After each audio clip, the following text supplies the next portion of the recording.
Bismillahirrahmanirrahim. So continuing the Koran Interpreted, a translation by A.J. Arberry, chapter 22, the pilgrimage. So there's 2 prostration verses in here. So after 18, after 77, and from the rest of Quran, after 7, 206, 13, 15, 16, 50, 17, 100, 19, 58, 25, 60, 27, 26, 32, 15, 38, 24, 41, 38, 53, 62, 84, 21, 96, 19. Now you can ask for something appropriate, you can be repentant. There's things from Quran and other sayings that could be said, but Sahih Muslim, Volume 4, Hadith 201, Sajada wajhiya lilladhi khalaqahu wa sawwarahu wa shaqqa sammahu wa basarahu tabarakallahu ahsanu khaliqin, is something that can be said when it goes blank and I'm facing the prayer direction. And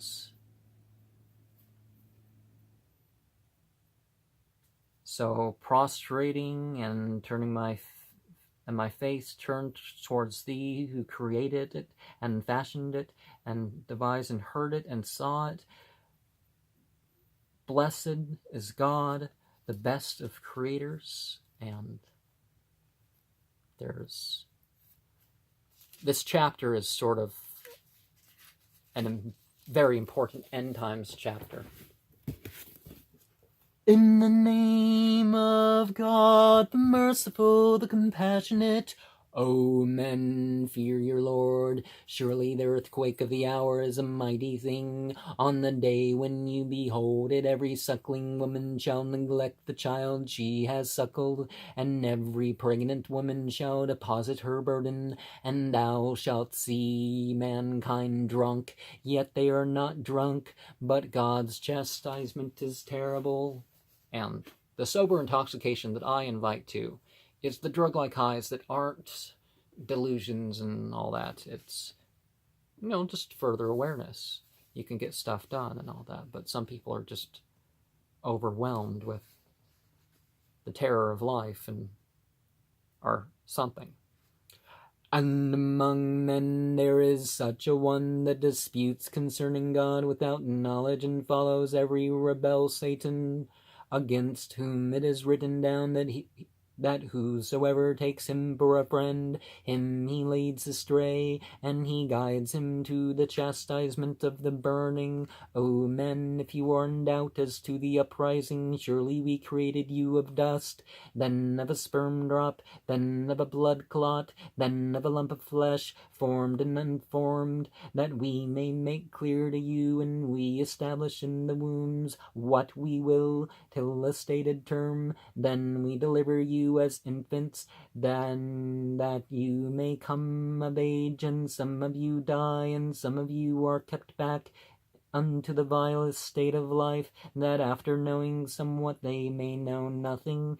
And thou beholdest the earth blackened, then when we send down water upon it, it quivers and swells and puts forth herbs of every joyous kind. And that is because God, He is the truth, and brings the dead to life, and is powerful over everything. And because the hour is coming, no doubt of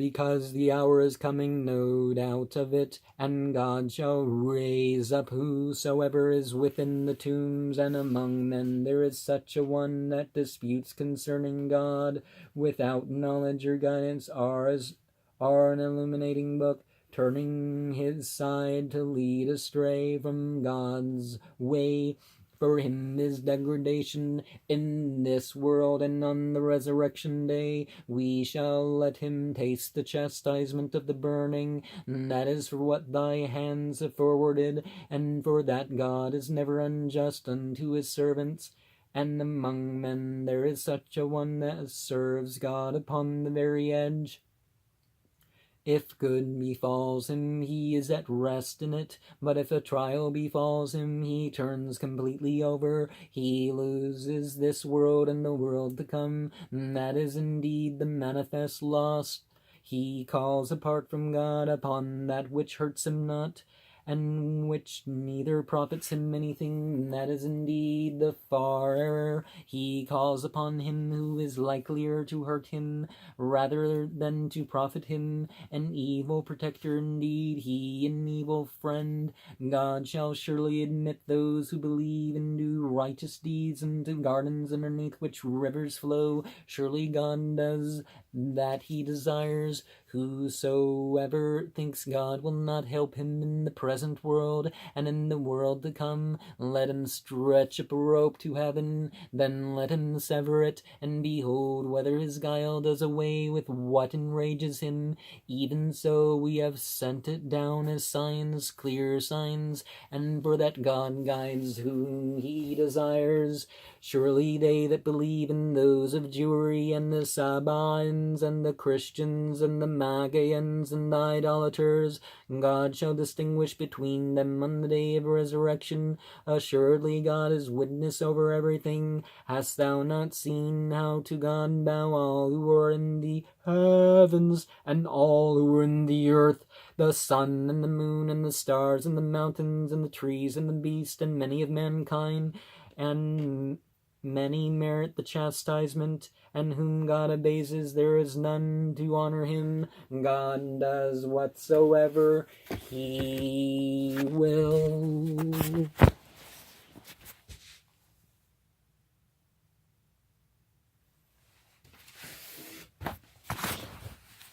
Okay. And let me make sure that I have divided that right.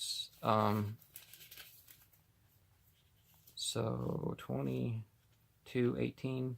Okay, I did prostrate at the right moment. Some of these translations don't make it easy to find out.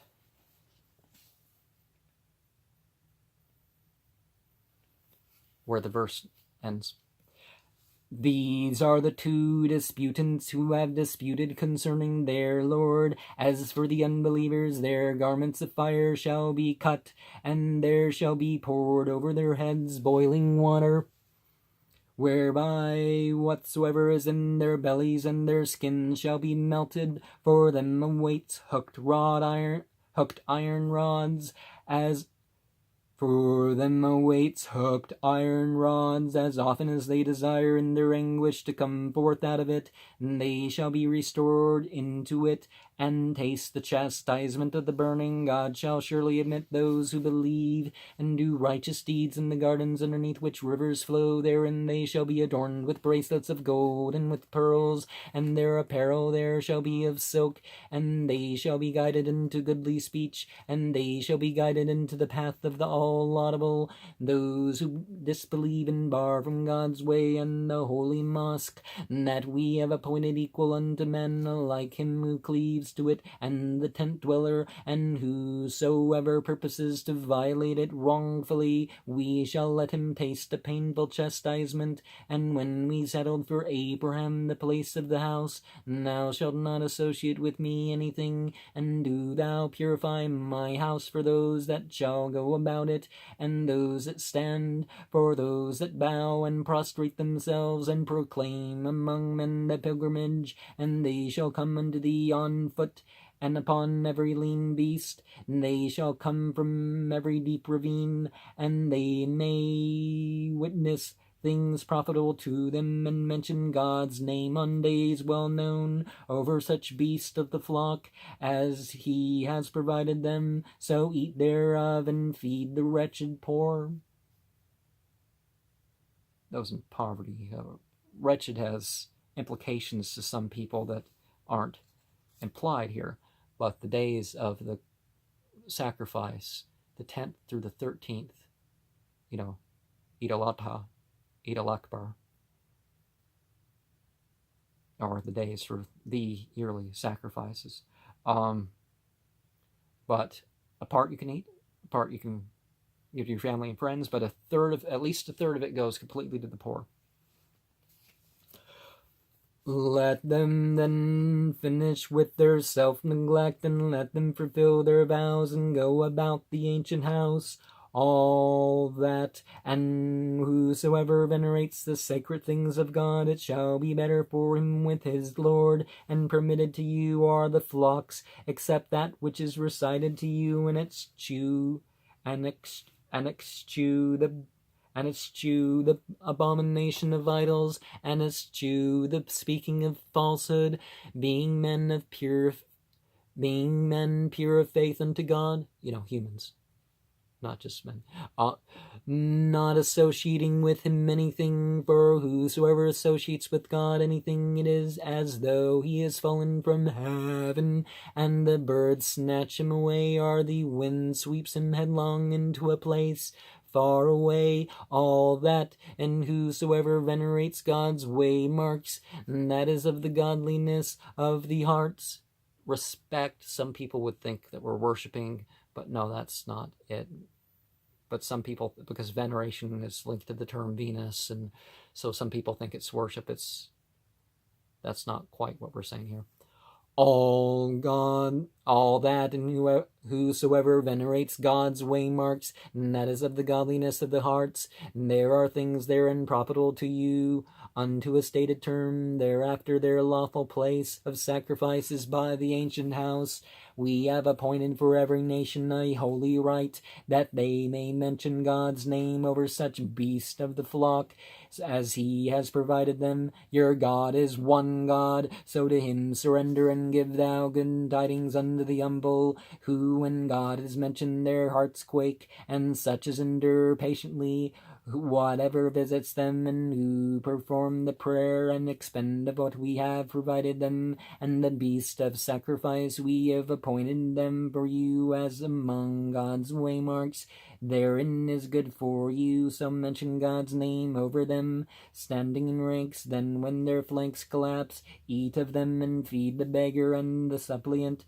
So we have subjected them to you. Happily you will be thankful. The flesh of them shall not reach God, neither their blood, but godliness from you shall reach him. So he has subjected them to you, that you may magnify God for that he has guided you, and give thou good tidings unto the good doers. So obedience comes first.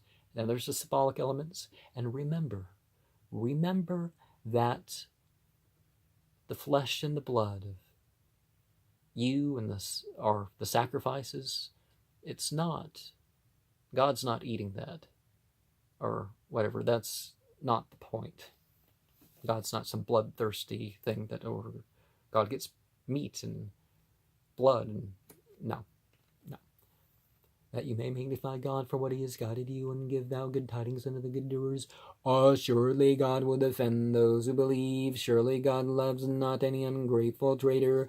Leave is given to those who fight because they were wronged. Surely God is able to help them who were expelled from their habitations without right, except that they say, Our Lord is God. Had God not driven back the people, some of them by the means of others, there had been destroyed cloisters and churches, oratories and mosques, wherein God's name is much mentioned. Surely God will help him who helps him. Surely God is all strong, almighty, who, if we establish them in the land, perform the prayer, and pay the alms, and bid to honor and forbid dishonor, and unto God belongs the issue of all affairs. And so 39 and 40, when we go to war, it's to protect the rights of all the religious communities, all their sinners. Remember that.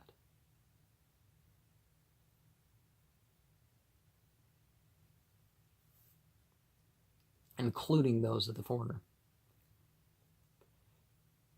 If they cry lies to thee, so too before them the people of Noah cried lies, and Nod and Thamud, and the people of Abraham, the people of Lot and the men of Midian. To Moses also they cried lies, and I respited the unbelievers. Then I seized them, and how was my horror? How many a city we have destroyed in its evil doing, and now it is fallen down upon its turrets. How many a ruin dwell a tall palace?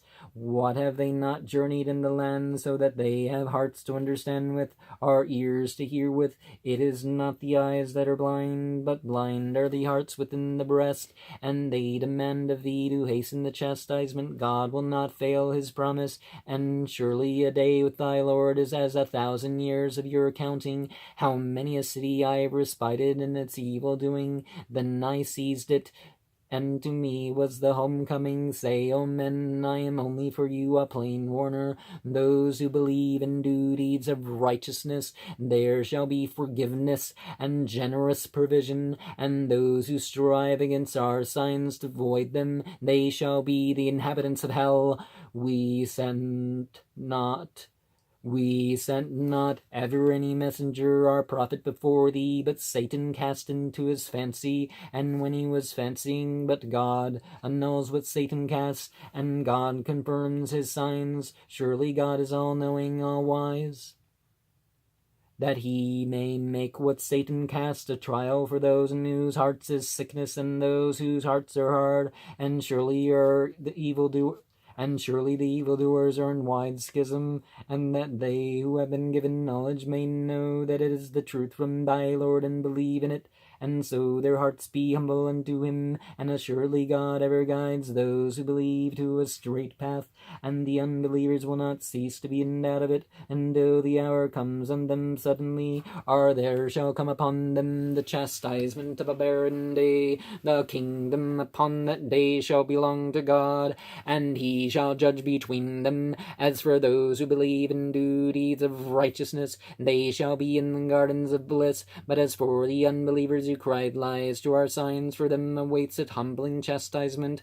Those who emigrated in God's way and were slain or died, God shall provide them with a fair provision, and surely God is the best of providers. He shall admit them by a gate that is well-pleasing to them, and surely God is all-knowing, all-clement. All then whosoever chastises after the manner that he was chastised, and then again is oppressed, assuredly God will help him. Surely God is all-pardoning, all-forgiving. And going back there about the satanic verses, Satan fancies something and tries to get people to add to the revelation. But when God sends a messenger, Satan doesn't have that say over the messenger. Now, people after could throw that in. A couple people, when Muhammad recited a particular surah, wrote in the disruption according to a particular narration. But is it that Muhammad thought that was in there? No. Nowhere does it say that. And it's also talking about what's been done with previous scriptures, is that the priest and other people have done something.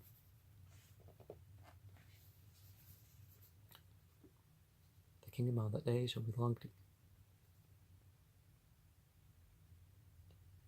will chastise, and then against the oppressed, surely God will help him. Surely God is all pardoning, all forgiving. Okay, that's where I think I stopped. Let me know if that's not.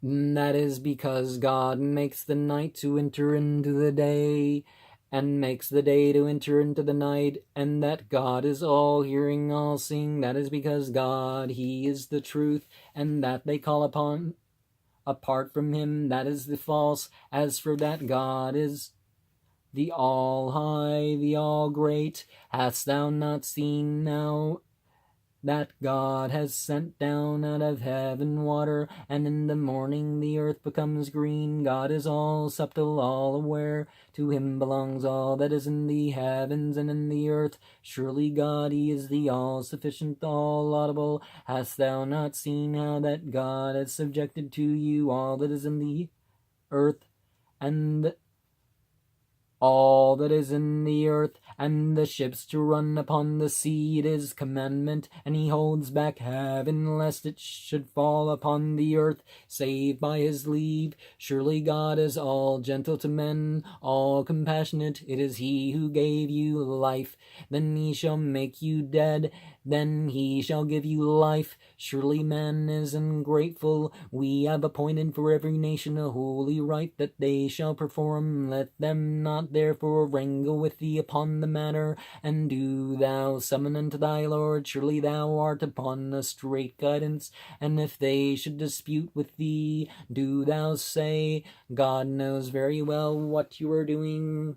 God shall judge between you on the day of resurrection, touching that whereon you were at variance. Didst thou not know that God knows all that is in the heaven and earth? Surely that is in a book.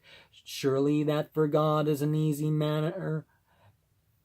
Surely that for God is an easy matter. They serve apart from God, and that whereon he is sent down never authority, and that whereof they have no knowledge. And for the evildoers there shall be no helper. And when our signs are recited to them, clear signs thou recognizest in the faces of the unbelievers' denial, well nigh they rush upon those who recite to them our signs. Say, shall I tell you of something worse than that? The fire God has promised it to the unbelievers, an evil homecoming. O men, a similitude is struck, so give you ear to it. Surely those upon whom you call apart from God shall never create a fly, and though they banded together to do it, and if a fly should rob them of aught, they would never rescue it from him. Feeble indeed alike are the seeker and the sought.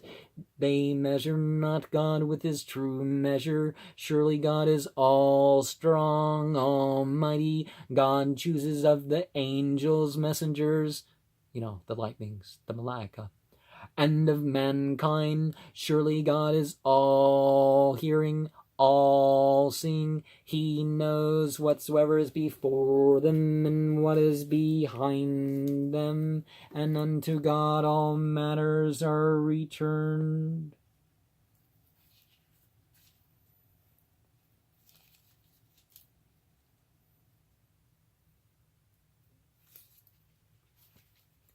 Oh, men, humans. We're talking about all humans. Gender neutral here. O men, bow you down and prostrate yourselves and serve your Lord and do good. Haply you shall prosper.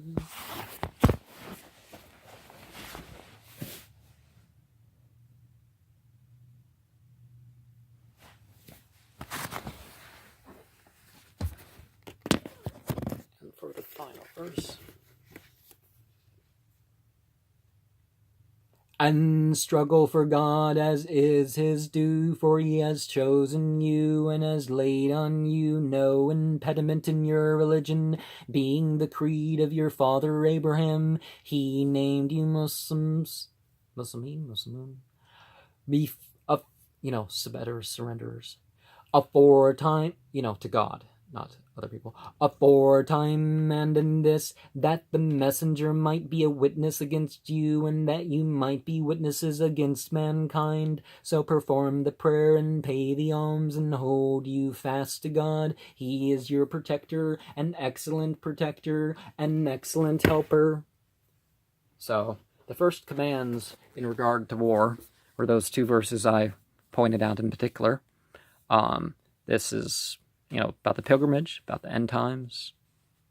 There's some people would be very well guided if they only accepted even this chapter.